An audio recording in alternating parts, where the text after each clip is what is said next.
Que Jesus, divino amigo, possa nos conferir o teu amor, inundando os nossos corações de ânimo, otimismo, fé, esperança, sobretudo nesses dias um tanto amargos, dolorosos, difíceis, cheios de notas alarmantes que perturbam esse ou aquele coração.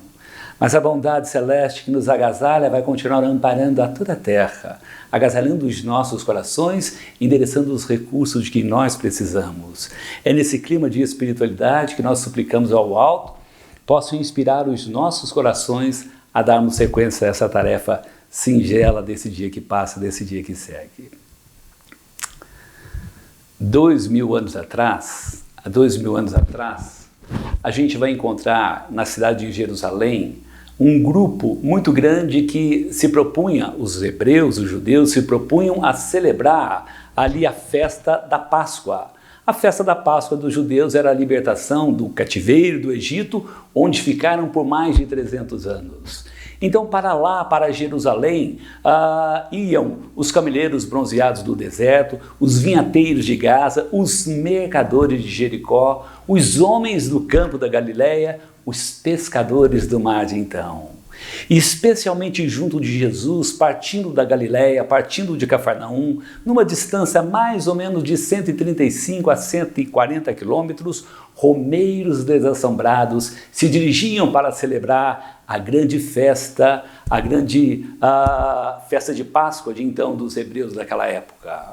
Por incrível que pareça, a entrada de Jesus em Jerusalém foi triunfal, até mesmo porque eles sabiam daquele jovem galileu que realizava prodígios notáveis e deixava escapar o amor, a bondade, a doçura a alcançar todos tantos corações. E quando Jesus se aproximava de Jerusalém, aquele grupo espalhara-se ao longo do caminho pétalas, flores, tapetes, palmas para que Jesus passasse.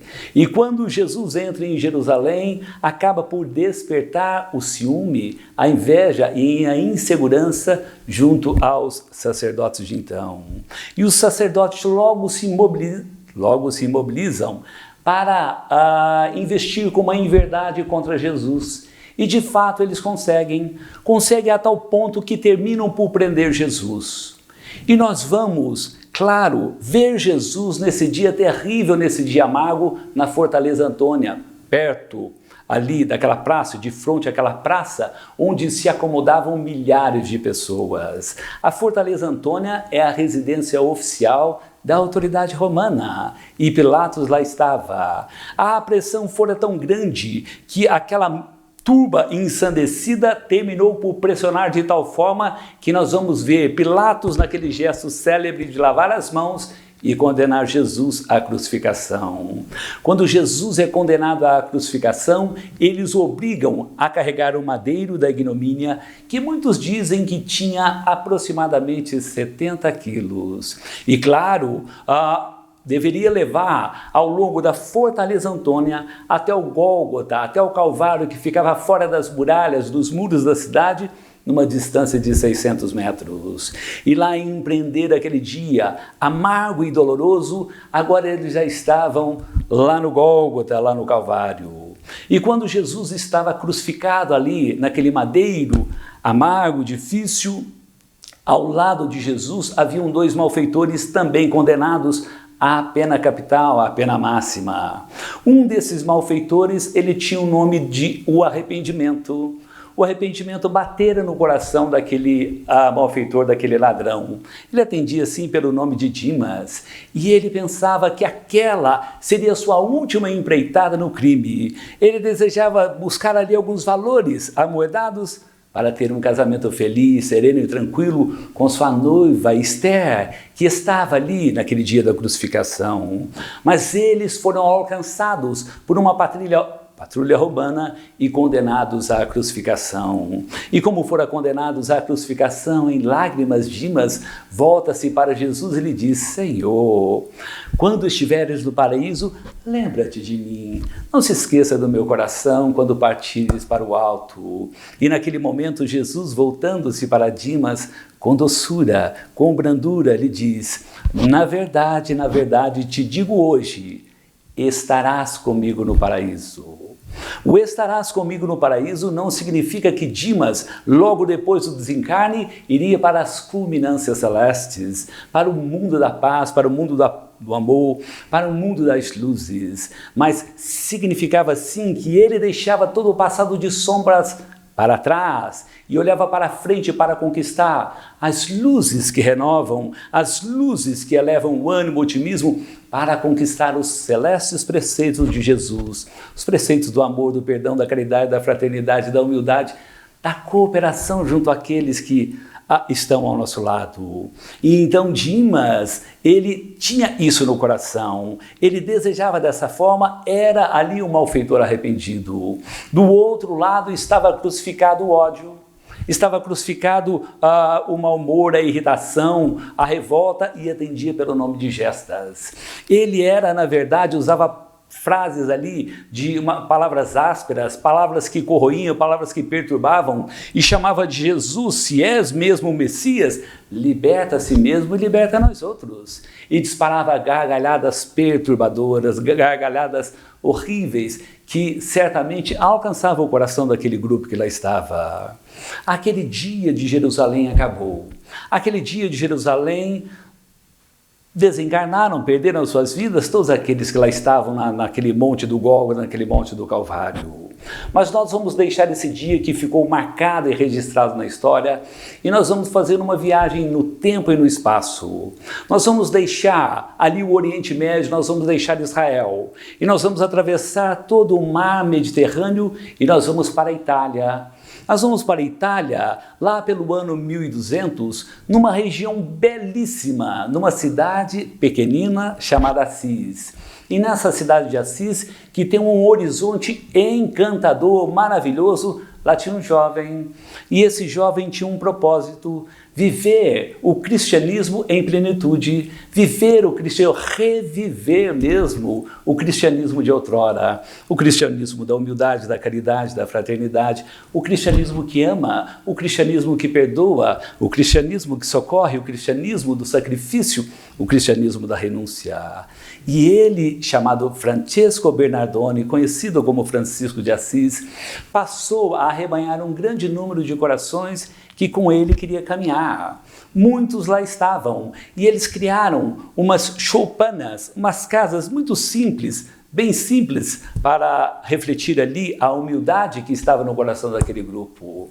E é preciso dizer que Francisco de Assis, depois do Cristo, era a maior sensibilidade psíquica da Terra, era a maior mediunidade da Terra. E nós vamos vê-lo naquela manhã, nós vamos encontrar Francisco de Assis caminhando por entre aquelas choupanas. Em determinado momento, ele se depara com Frei Ângelo, e ao se deparar com Frei Ângelo, ele percebe que Frei Ângelo tinha uma aura não muito iluminada, não muito pura. Ele vai logo dizendo: Frei Ângelo, o que passa? E Frei Ângelo volta-se para Francisco de Assis e ele diz: Pai Francisco, porque Francisco de Assis era chamado de Pai Francisco.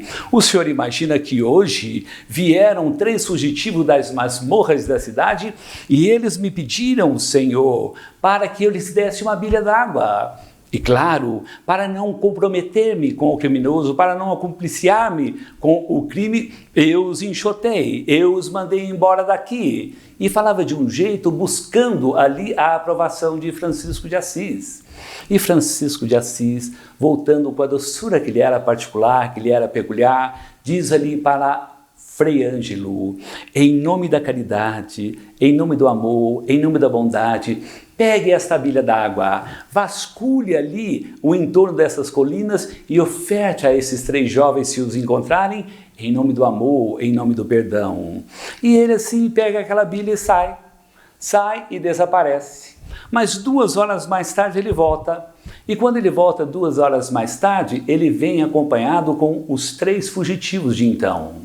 E acontece alguma coisa muito interessante. Frei Ângelo estava cabisbaixo e envergonhado. E quando eles entram naquela sala onde estava Francisco de Assis, ocorre um fenômeno curioso. Um daqueles jovens, quando ele vê Francisco de Assis, ele é atraído para Francisco de Assis como uma limalha de ferro é sugado por um potente imã. E ele não percebe que ele está em pranto convulso, ajoelhado ali diante de Francisco de Assis. Ele chora convulsivamente e Francisco de Assis, entendendo e compreendendo o momento que passava, coloca suas mãos sobre a fronte, sobre a cabeça daquele jovem e suplica a bondade do céu que possa endereçar àquele coração os recursos de que precisava para apaziguar, para serenar, para acalmar um tanto mais. E assim foi feito, ele vai acerenando, vai acalmando e ocorre um fenômeno, digamos, mediúnico curioso. É como se ele enfiasse a mão ali nos arquivos da mente e passasse a dizer: agora eu me lembro de 2000 anos atrás, quando eu estava no Gólgota, no Calvário, junto com Jesus. Eu disparava palavras, impropérios, atingia Jesus, aquele anjo celeste. Eu era Gestas, que lá estava a disparar ali aquelas palavras menos doces, aquele anjo que merece o nosso carinho, o nosso afeto, o nosso amor. Mas hoje eu voltei novamente pelas vias da reencarnação, por várias vezes na Terra, mas fui abraçado pelas sombras do crime. Mas hoje eu aqui estou, com esse anjo divino que coloca as mãos no meu coração e expunge, espanca ali as sombras que me perturbam para permitir que eu possa abraçar as luzes e transformar o meu coração. A partir daquele dia, aquela comunidade de Francisco de Assis conquistaram mais 3 jovens, que se tornaram exemplos de caridade, de fraternidade, de humildade e abraçaram ali o cristianismo redivivo, o cristianismo da humildade, o cristianismo do amor. Assim é ser espírita. Ser espírita é exatamente isso. É a oportunidade, é o ensejo de aqui estarmos na Terra com um único propósito: transformar os nossos corações, mudar ali os nossos hábitos, as nossas atitudes. O ensejo de estarmos aqui na Terra, o que é ser espírita, o ensejo, a oportunidade é buscar momento para expressões para purificar o nosso coração, iluminar a nossa alma, vivenciando os preceitos do Cristo. Quando nós vivenciamos os preceitos de Jesus, nós vamos nos transformando, nós vamos nos modificando, nós vamos nos alterando e nos aproximando um tanto mais do Celeste Senhor.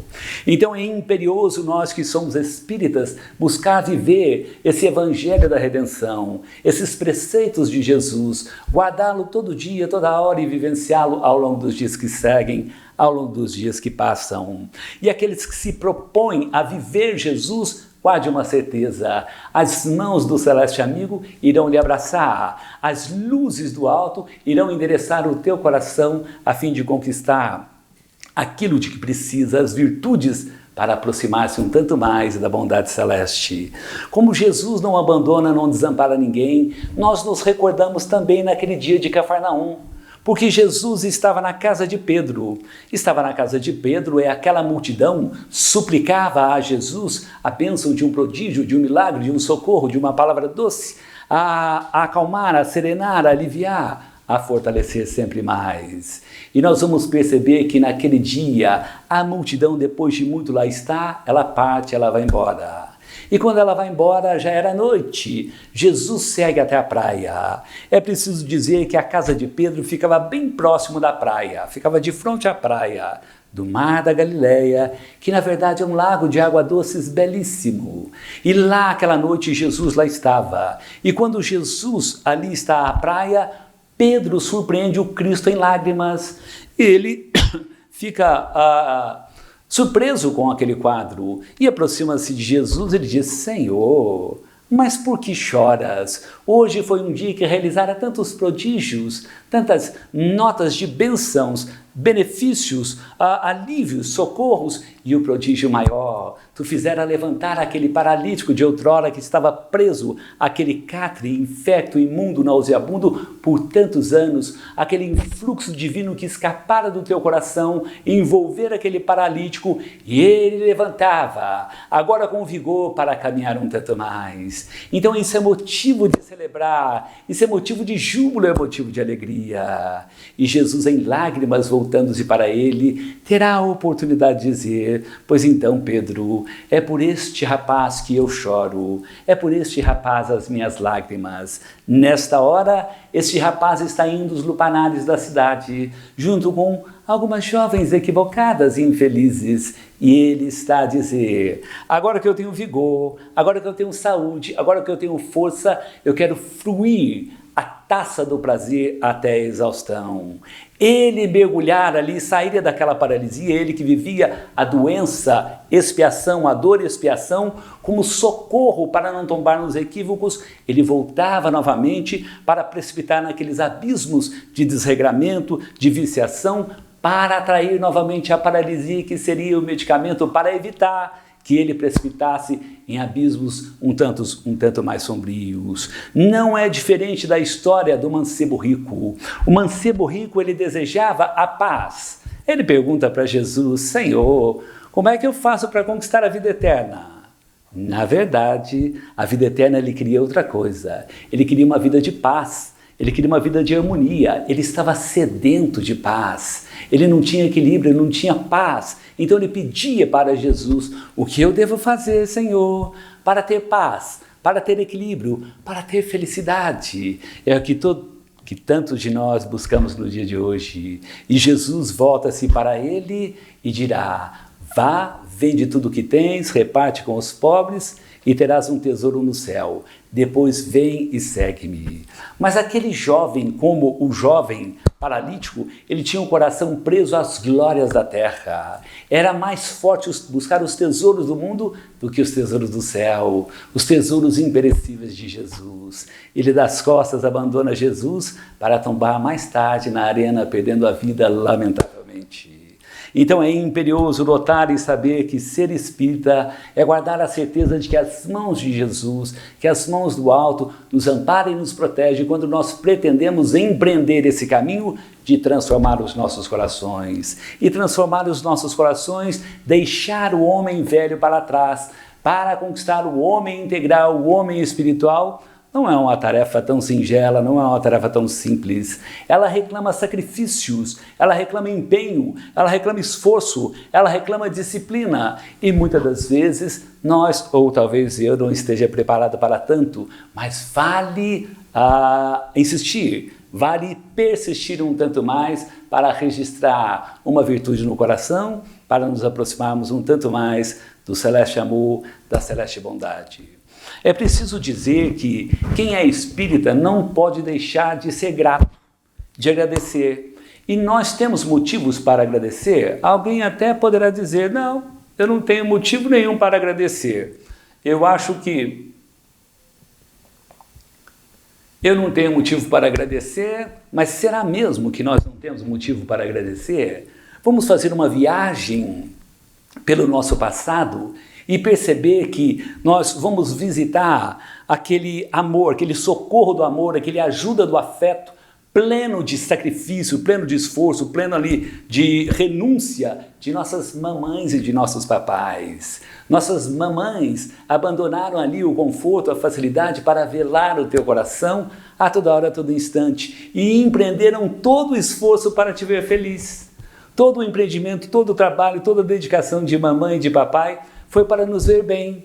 E em resposta, depois que nós emancipamos, em resposta ao que nós retribuímos para nossas mamães, para os nossos papais, alguns de nós oferecemos a distância, o silêncio, a indiferença.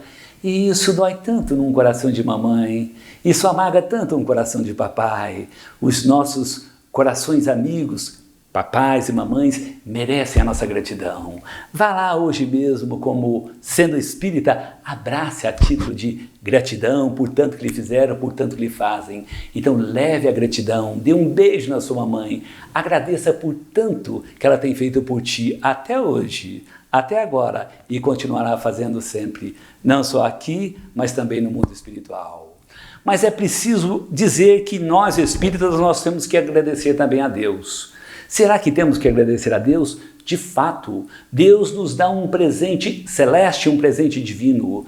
Mas qual será esse presente celeste, esse presente divino? Alguém poderá perguntar. Esse presente celeste, esse presente divino que nos oferece Deus, É a vida para que a gente venha conquistar expressões a iluminar o nosso ser para aproximarmos da paz, da serenidade, do amor. E muitos de nós, às vezes, nos derrapamos ali, nos resvalamos nas ilusões, nas fantasias e precipitamos em abismos de viciações tantas que nós arruinamos esse presente celeste chamado vida. E quando nós arruinamos esse presente celeste chamado vida, nós perdemos o endereço de Deus. Quando nós perdemos o endereço de Deus, nós precipitamos em quadros de amargura, em quadros de sofrimento, em quadros de perturbação. Então é imperioso ser grato a Deus pela vida. Deus nos deu a vida para trazer o melhor para o nosso coração e levar o melhor para aquele que está à nossa frente. Mas é preciso dizer que nós temos que ser gratos também pelo trabalho. Alguém poderá achar até estranho agradecer pelo trabalho. O trabalho é a maior expressão terapêutica para os nossos corações. E muitos de nós vivemos a murmurar, vivemos a lamentar, vivemos a queixar, vivemos a disparar contra o patrão, contra o salário, contra o emprego, contra isso, contra aquilo. E nós devemos ser gratos ao trabalho, porque é exatamente do trabalho que nós buscamos as energias para irrigar e levar às nossas mesas o pão, o alimento, a veste, para temos um pouco mais de serenidade, calma, de conforto, de equilíbrio, de paz. Então agradeça a Deus pelo trabalho que tem. Agradeça a Deus pela oportunidade de trabalhar, ocupar o teu tempo, para não deixar que a ociosidade acaba abraçando o teu coração pelo tédio e venha a sofrer com depressões tantas, tristezas tantas. Então abrace ali o trabalho, que o trabalho é também um socorro para o nosso coração. Mas há um outro socorro notável para os nossos corações, é o socorro da convicção, é o socorro da crença, é o socorro da fé, é o socorro da nossa religião. A nossa religião é o ensejo, é a oportunidade de nos colocar mais próximos de Deus. Quem vive a religião, quem estuda, quem trabalha, quem se aplica nos preceitos de Jesus, se aproximam tanto mais da comunhão celeste. Mas acontece que há alguns corações, talvez como esse ou aquele, talvez eu mesmo. Às vezes a gente lê ali a Bíblia, o Evangelho, o Livro dos Espíritos, o Livro dos Médiuns, nós sabemos tudo. E por saber tudo, a gente dá um brilho no cérebro, né? Nós temos o cérebro que brilha e nós passamos a engalfinhar em duelos sobre essa ou aquela interpretação. Passamos a brigar com todo mundo, com esse, com aquele, e na verdade Jesus pretende isso. Jesus pretende que este cérebro que brilha com os preceitos que ele aprendeu possam migrar para o coração. E quando esses preceitos migrarem para o coração, que ele seja impregnado de amor, que ele vista as luvas da caridade, da fraternidade e passe a cooperar um tanto mais. Esta é uma forma de entender que a nossa convicção, a nossa fé espírita vai nos colocar em comunhão com Deus, em comunhão com Jesus, em comunhão com o alto. Guarde a certeza de que ser espírita é abraçar o trabalho, é abraçar a cooperação, sempre mais, um tanto mais. Mas dizendo ainda em ser espírita, nós não podemos esquecer que oportunamente, quando Jesus estava no Gólgota, ele lembrou ali os discípulos sobre orar e vigiar. Mas será que nós temos que orar e vigiar? Será que isso tem um reflexo em nós outros? Na verdade, a oração, todos nós a buscamos logo pela manhã, na cantilena da prece, na canção da oração, quando nós nos recolhemos. Mas será que ela tem algum reflexo positivo, algum reflexo? Porque nós perguntamos, muitos nos perguntam. Vou contar uma história muito interessante que aconteceu nos Estados Unidos. Havia uma jovem que estava numa alta estrada pilotando o seu carro em uma determinada velocidade. Até que, talvez por uma manobra menos feliz, o seu carro sofreu um acidente. E quando o seu carro sofreu um acidente, ela cai para fora do veículo. E quando ela cai para fora do veículo, ela se desdobra do corpo. Mas ela estava ligada ainda àquele fio prateado, ela não havia desencarnado. Ela havia só tido ali aquelas dificuldades e ela começou a perceber que os carros foram parando imediatamente atrás do carro dela. Primeiro carro, segundo carro, terceiro carro, quarto carro. Aconteceu algo muito interessante com o quarto carro. Ela percebeu que o quarto carro tinha uma jovem senhora. Essa jovem senhora estava em preces. E dessas preces saiu uma massa luminescente de luzes. E essas luzes deixavam o coração daquela senhora e alcançava o corpo dela, que lá estava tombado ali naquele asfalto. E quando essa massa de luzes alcançava o coração daquela jovem, ela se recuperava, ela se revitalizava, ela se revigorava, ela melhorava, até que vieram os médicos, levaram para o hospital. Antes, é preciso dizer, ela olhou a placa do carro, o seu espírito naturalmente, olhou e guardou ali a placa do carro e foi para o hospital, foi ali, recebeu ali a cirurgia, o tratamento e depois de tanto tempo ela deixa o hospital. E quando ela estava bem, ela vai até o Departamento de Trânsito dos Estados Unidos. Ela diz, quem é o dono deste carro? Ela apresentou o número da placa e imediatamente aqueles computadores potentes dos Estados Unidos, eles logo apontaram, falaram, olha, este carro pertence à senhora tal, da cidade tal, do bairro tal, da rua tal. Ela disse muito obrigado, pegou ali, colocou ao bolso e foi embora. No dia seguinte ela vai ao encontro desse endereço. Ela vai para aquela cidade, ela vai para aquela rua, ela vai para aquele número, bate a porta e quando ela bate a porta, para sua surpresa, eis ali aquela senhora que lá estava. E ela então lhe conta a história. Vim lhe dar um abraço, pois suas preces me salvaram a vida. Suas preces me fortaleceram, suas preces me renovaram. E elas se tornaram exatamente amigas pelo fio da prece, pelo fio da oração.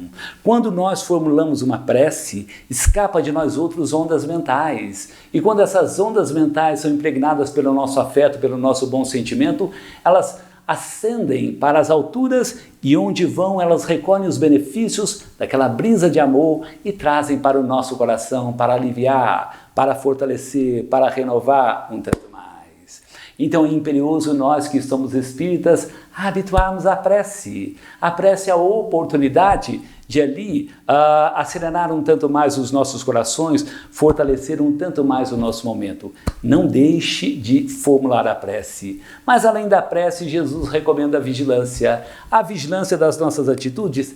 Sim, mas não só das nossas atitudes, também dos nossos pensamentos. Vigiar a nossa casa mental, para saber se nós não estamos tombando nesse ou naquele equívoco, nessa ou neste ou naquele engano.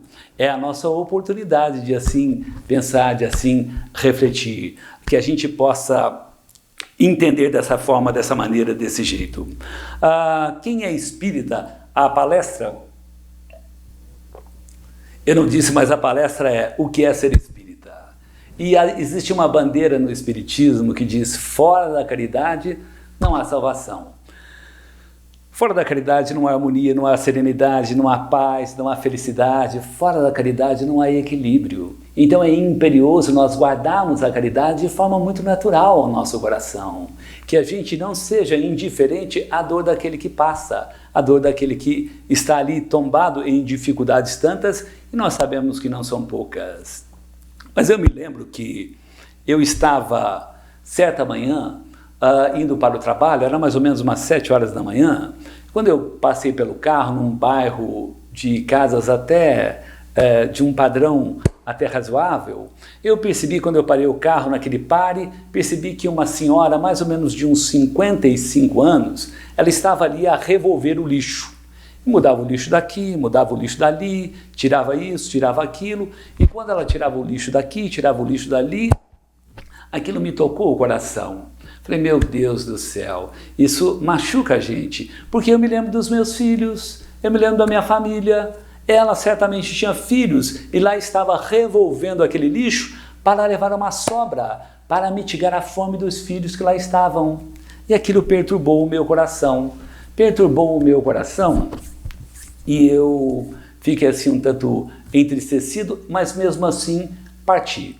E quando eu fui passando com o carro bem de frente dela, eu vi quando ela pegou um daqueles enlatados e colocou na boca tomando aquele líquido que lá estava. Aquilo doeu tanto o meu coração que eu disse, não pode ser. Eu dei ré no carro, voltei até diante dela e quando eu parei bem do lado dela, eu pedi inspiração a Deus, eu pedi socorro a Jesus para escolher a melhor palavra, mais doce, para não ferir, para não machucar aquela que lá já estava perturbada por não ter o necessário para caminhar um tanto mais. Eu desci do carro, fui ensaiando uma prece, até que cheguei diante daquela senhora e disse: Senhora, hoje o dia está bom para trabalhar, porque é um céu azul, o sol a brilhar. E fui conversando, ela foi me respondendo com frases rápidas, até que em determinado momento eu olhei para ela e disse: Senhora, a senhora me permite cooperar contigo? Ela apenas balançou a cabeça afirmativamente. Eu disse: graças a Deus. Eu enfiei a mão ao bolso e tirei a carteira. Quando eu tirei a carteira, eu disse: agora é o momento de oferecer algo a ela para mitigar, para minimizar as dores que certamente não são poucas, as dores que são tantas. Eu olhei ali, quando eu abri a carteira, eu tinha 2 notas. Uma nota era de R$2. Eu disse: meu Deus do céu, não dá para comprar o pão para os filhos, que certamente lá estão a chorar pela fome, que certamente estão perturbando terrivelmente aqueles que não têm o que comer. Mas a outra nota era R$100. Eu disse: meu Deus do céu, e agora o que eu faço? Eu tenho uma nota de R$2 que não dá para ela saldar ali as dívidas, comprar ali o pão para os filhinhos, mas uma nota de R$100 era o dinheiro que eu tinha para abastecer ali o carro. Eu falei com Jesus, disse: Senhor Jesus, eu vou fechar os olhos e o Senhor escolhe para mim ali a nota que ela precisa, que ela tem necessidade. Eu fechei os olhos, coloquei a mão na carteira e peguei uma nota. Quando eu peguei a nota, eu abri os olhos, um alívio do meu coração. O alívio do meu coração, porque a nota era a nota de R$100. Peguei a nota de R$100 e disse: vai com Deus. Não para a nota, disse: vai com Deus para aquela senhora, que o grau de necessidade dela era muito mais acentuado, muito mais intenso do que o meu. Então, louvado seja a oportunidade de encontrar-se com o momento de ser fraterno com alguém, momento de aliviar a dor daquele que passa, daquele que sofre, daquele que padece. Esse é o nosso momento, ainda que seja essa ou aquela nota. A bondade do céu nos socorre a toda hora, a todo instante. Mas o belo da caridade para o espírita não é ali apenas contribuir com valor, com a cesta, com agasalho, com o remédio.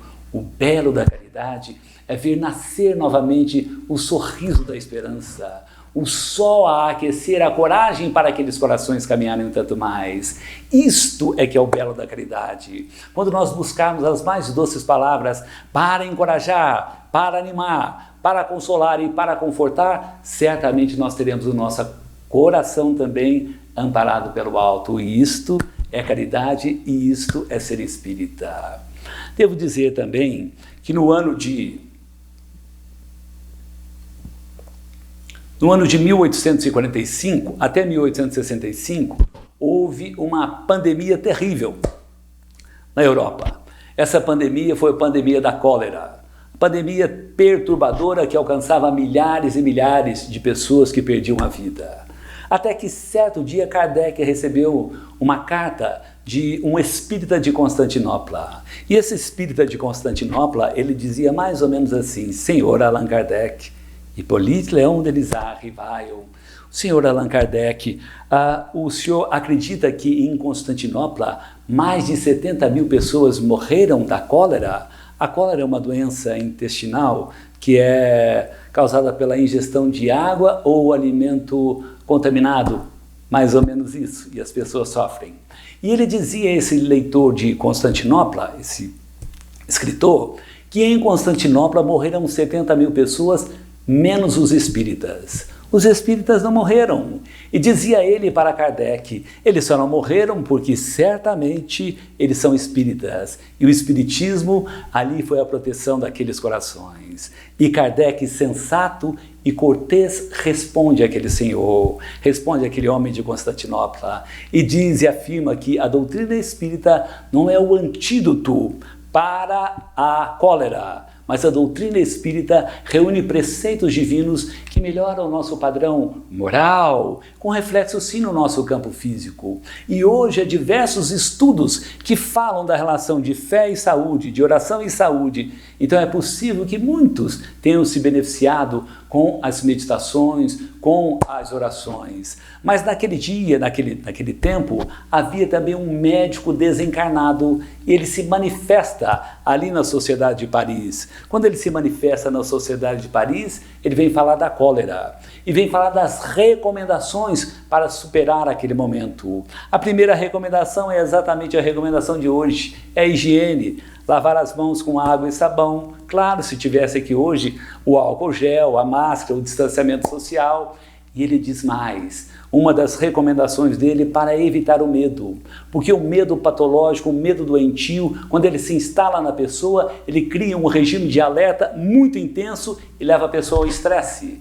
Leva a pessoa à ansiedade, leva a pessoa ao pânico e ela adoece e padece muito mais. Mas ele diz ainda que o bom, o melhor nesses dias de dificuldades seria não guardar ressentimentos, ódio, ira e raiva. Porque aquele que guarda ódio, ira e raiva agrava ainda mais a tua condição. Então é imperioso buscar o melhor, e o melhor, ele dizia, busque a oração, busque o perdão, busque o amor, busque a generosidade, e nós teremos aí um socorro a mais para o nosso momento, para o nosso instante.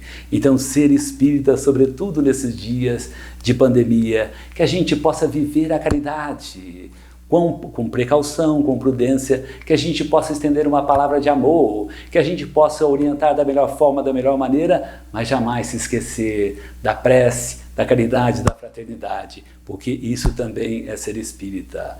Ao amigo internauta que segue conosco, segue aí o nosso carinho, o nosso abraço, e nós pedimos a Jesus o amparo do céu para proteger com sua aura celeste toda a terra, trazendo o amparo, trazendo a proteção para passarmos bem depressa desse tempo dessa pandemia e que assim possa ser. Muito obrigado, meu amigo, que acompanhou a tarefa desse dia.